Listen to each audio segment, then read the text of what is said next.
Bebang! Bebang! Matutuwa si Bebang ito kapag nakita niya itong mga laruan ko. Bebang! Ano ba yun si Princess? Gabi na nag-iingay pa rin. Bebang! Nandito ako sa labas! Buksan niyo itong pinto niya! Ano ba yung Princess? Patulog na kami ni nanay eh! Charan! Nakikita mo ba ito, Bebang?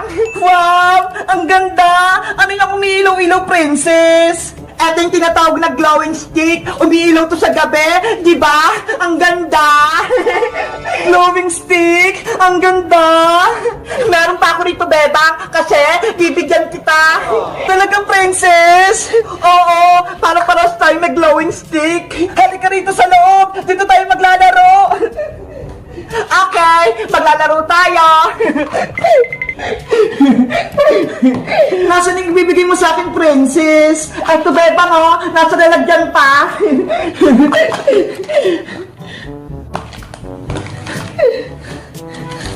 Wow! Ang dami pa nga!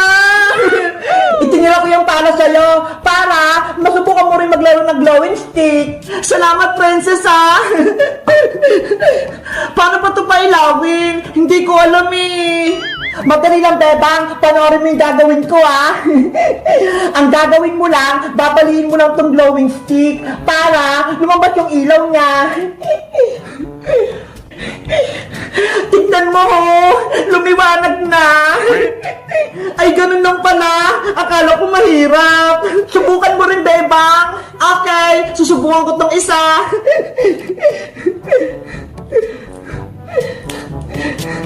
Ayun! Umilaw na! Kaso, mahina! Kasi nakabukas pa yung ilaw nyo eh! Dapat sa madilim para makita yung liwanag ng glowing stick! Patay mo yung ilaw, Princess, para gumana tong glowing stick.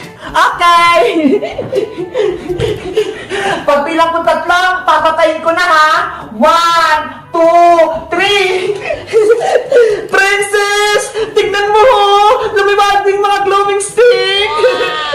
Sabi ko sa'yo, Bebang, eh. Ang ganda ng laruan mo, Princess. Pwede gamitin sa madilim. A few moments later. Bebang! Gabi na, matulog na tayo! Nasaan si Bebang? Bakit patay yung mga ilaw? Bebang! Halika na! Au! Au! Ano yun? May mga umiilaw!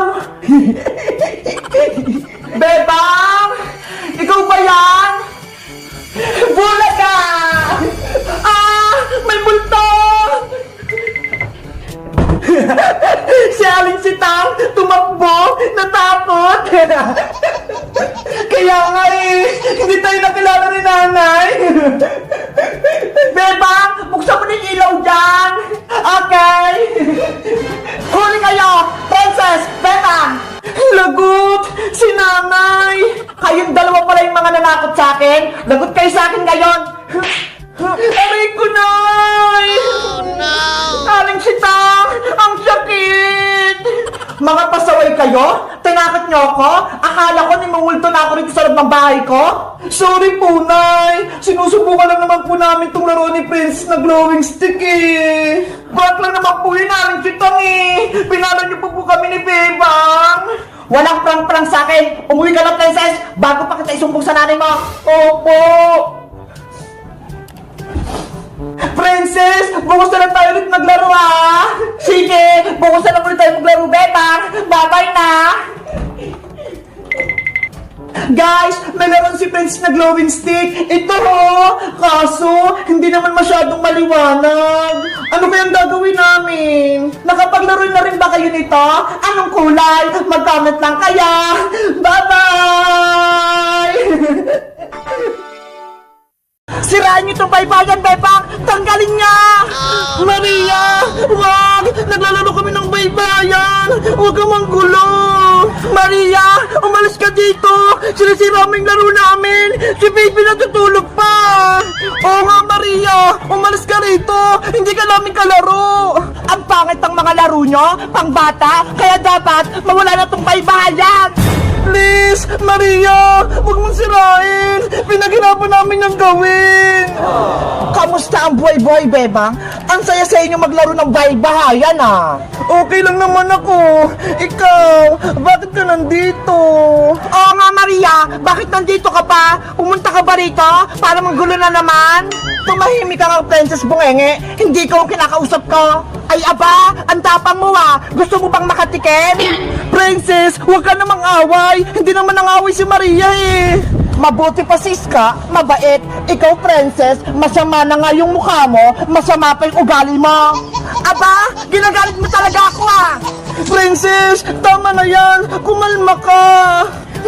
Swerte mo, inawat lang ako ng mga kaibigan ko. Kung hindi, malalagot ka talaga sa akin, Maria. Wala kang nagawa na. Maria, bakit ka ba naparito? Anong gagawin mo? Nabalitaan ko kasi, naglalaro kayo dito ng baybayan sa bakanteng lupa.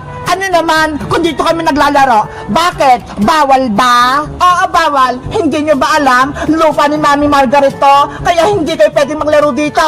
Nagsisinungaling ka lang naman, Maria eh. Wala kayong lupa dito. Hindi ako nagsisinungaling, no? Nagsasabi ako ng totoo. Bebang, totoo ba? Lupa nila Maria at nung kinakatayo ng baybayan natin. Oo, Iska, kay Tita Margaret tong lupa, kaya magkatabi kami ng bahay. Diba? Sabi ko sa inyo, lupa namin to, kaya bawal kayo maglaro dito. Kahit na, hindi kami aalis dito, Maria. Porkit sa inyo yung lupa, papalisin mo kami rito. Tama si Princess, dito kami naglalaro, kaya hindi kami aalis. Bebang, pagsabihan mo nga itong dalawa mong kaibigang madudunges, umalis kayo dito. Pero Maria, naglalaro lang naman kami dito ah. Wala kaming ginagawang masama, kaya payagan mo na kami maglaro dito sa lupa nyo. Sinabi na nga bawal eh, nakikinig ba kayo? Sabi ni Mami Margaret, palisin ko na kayo dito. Ikaw talaga Maria, lagi ka nang gugulo, ikaw yung umalis dito. Umalis ka dito, umalis ka dito, umalis ka dito. Matigas talaga yung ulo nyo ah, sisirain ko na itong baybayan na to. Si baby! Nanay Bebang! Tulungan mo kami! Maria! Tama na! Huwag kang manggulo! Wala na kayong baybayan, Bebang! Kaya umalis na kayo dito! Maria! Nakikiusap kami! Huwag mong sirain yan! Amin tong lupang to, kaya bawal kayo maglaro! Mabuti na lang, ligtas kami ni baby. Yung baybay namin, wala na, sira na. Oh no! Nay, papasok na po ako sa school. Hala, umaga na ha. Alas 7 na. Bakit parang ang dilim pa rin? Hayaan mo na nga para ako mauna sa school. Yahoo! Nasaan na kaya si Princess? Bakit wala pa rin sila? Hay nako, panigurado, hindi na naman yung nagising ng maaga. Mauna na nga lang ako.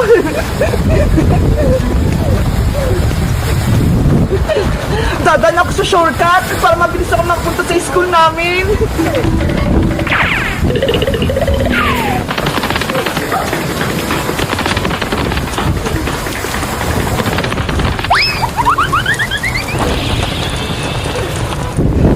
Yay! Nandito na ako sa taas. Konting lakad na lang. Malapit na ako sa school.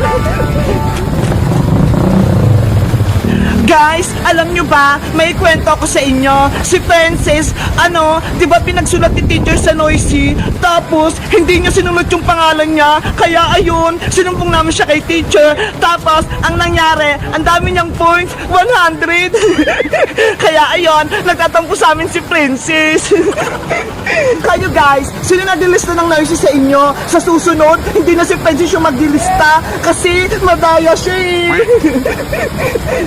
Guys, malapit na ako sa gate ng school namin. Ayun na lang oh. Tara, tumakbo tayo.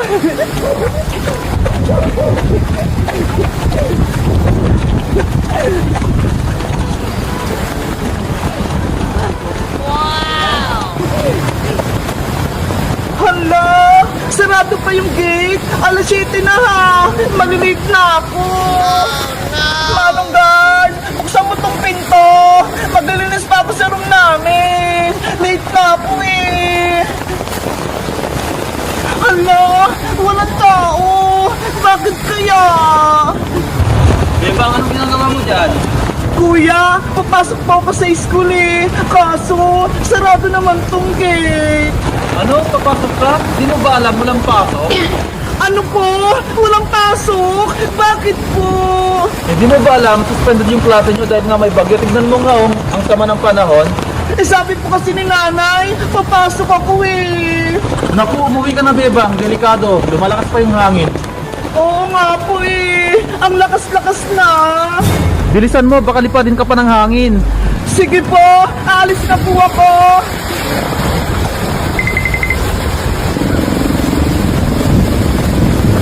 Ano ba yan si nanay? Pinapasok pa ako. Wala palang pasok. Suspended dahil sa bagyo. Ay! Yung payong ko!